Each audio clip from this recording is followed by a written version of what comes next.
Okay, let's just dive right into this. Welcome to this explainer. Today we're going to do something a little different, and honestly, something I think is a little profound. We are going to intentionally slow down, take a deep breath, and deeply, truly deconstruct the crushing weight of modern hustle culture. Because look, if you're watching this, chances are you end almost every single day feeling completely drained. You're probably staring at this unchecked to-do list, just wondering why you simply couldn't force yourself to do more. Sound familiar?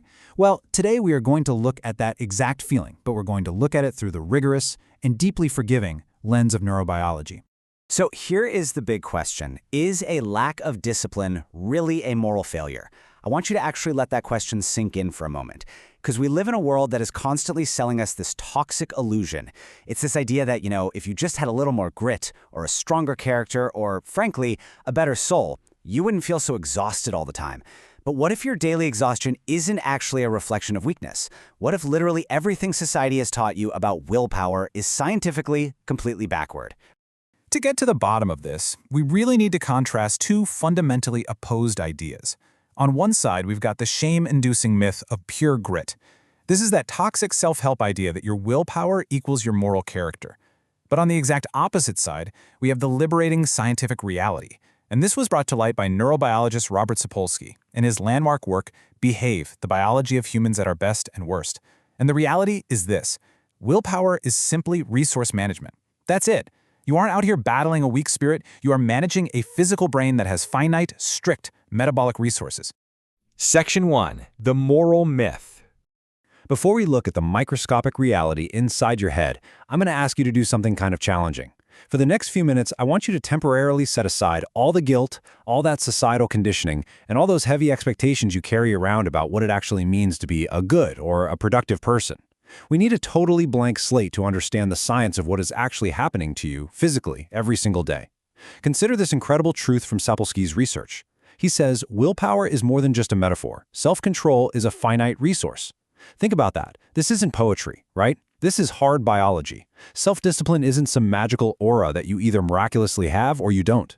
It is an action. It's an action performed by physical cells in your brain, and those cells are bound by strict, uncompromising physical and biological limits.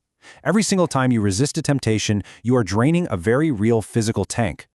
Section 2. The Biological Imperative. To truly understand how this tank drains, we need to leave all that abstract philosophy behind us and introduce the anatomical hero and, sometimes the villain of our story. We're going deep into the microscopic reality of the human brain to understand one very specific region, the prefrontal cortex, or the PFC for short. Sapolsky has this beautiful, just elegant definition for it. He says its sole job is making you do the harder thing when it's the right thing to do. So delaying gratification, that's your PFC working. Suppressing the urge to just scream at a coworker who just replied all to a massive company-wide email, that is the PFC saving your job. Long-term planning instead of just seeking out short-term pleasure, that is entirely the heavy lifting of your prefrontal cortex. But here is a number that honestly should stagger you. Mid-20s. That is the age when the prefrontal cortex finally finishes developing. Let that sink in. It is the absolute last part of the human brain to mature. It does not come fully online until you are well into your 20s. And sure, it's incredibly complex. Absolutely. But that late maturation also reveals its sheer vulnerability. This piece of biological hardware is delicate, it's demanding, and it is so easily compromised. And because it is so incredibly complex, the PFC is a highly demanding, unbelievably energy-hungry machine. You gotta think of it like a massive, organic power grid inside your skull. Whenever you try to focus on a hard task or regulate your messy emotions or make a difficult, complicated choice, this region requires immense metabolic fuel just to function. It literally burns through blood glucose to keep you on your best behavior. Without exaggeration, it is the most expensive machinery in your entire body. Section 3. The Power Outage. So, what exactly happens when the demands on this highly expensive biological machine totally exceed the energy supply you can actually give it? Well, I want you to think about the hidden vampires of your daily life.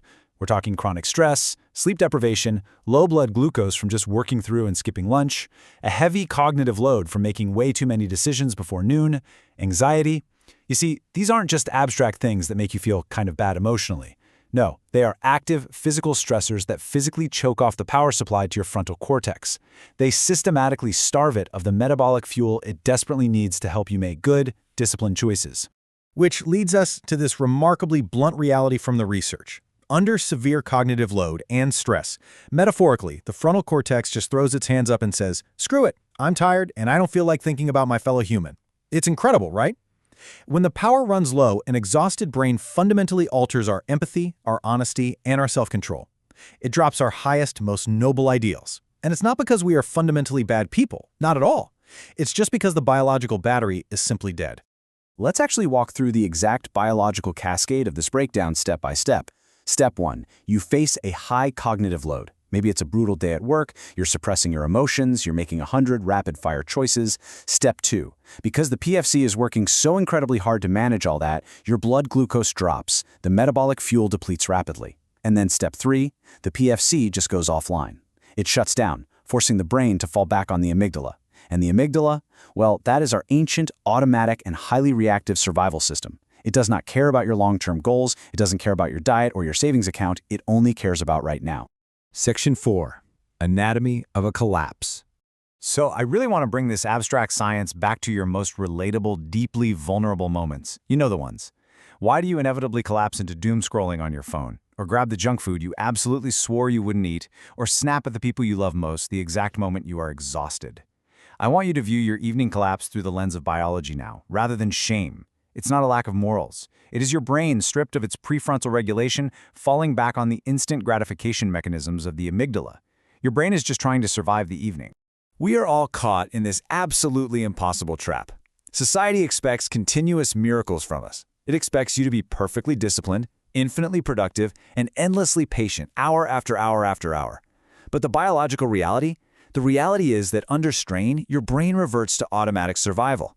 Demanding perfect choices from an exhausted, stressed, energy-starved brain is literally demanding a biological impossibility. It is exactly like asking a car to drive another 100 miles on a completely empty tank of gas, and then getting furious at the engine when it stalls. It just doesn't make sense. So I want you to truly, deeply give yourself permission to believe this next statement. You aren't a failure. You have just spent the entire day forcing an overloaded biological circuit to perform continuous miracles. Every single time you held your tongue today, every time you focused on a boring spreadsheet instead of checking out, you were spending a finite resource. When you finally collapse on the couch at 8 p.m., it's not a moral defeat. It is just the inevitable physiological reality of a totally drained battery. Section 5. Redefining discipline. So if we strip away all that self-blame, where does that actually leave us? Well, we get to step out of the darkness of guilt and into a highly compassionate understanding of our own biological limits. True discipline isn't about white-knuckling through exhaustion. It just isn't. It's about managing the biological resource. You need to lower your daily cognitive load. Make fewer trivial decisions so you actually have energy left for the big ones. Protect your sleep and keep your glucose steady. I mean, literally, feed your brain. Stop demanding endless willpower from yourself and start recognizing your biological limits. Because true discipline is just as much about strategically protecting your prefrontal power grid as it is about pushing yourself. You are exhausted. Not broken. Let the profound compassion of that science just wash over you for a second.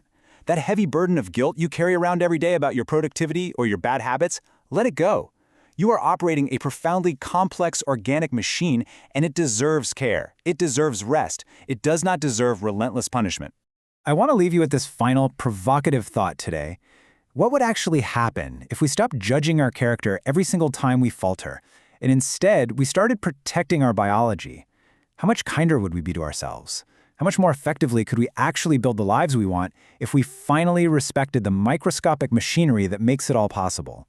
Take that question with you today. Thank you so much for exploring this deeply with me.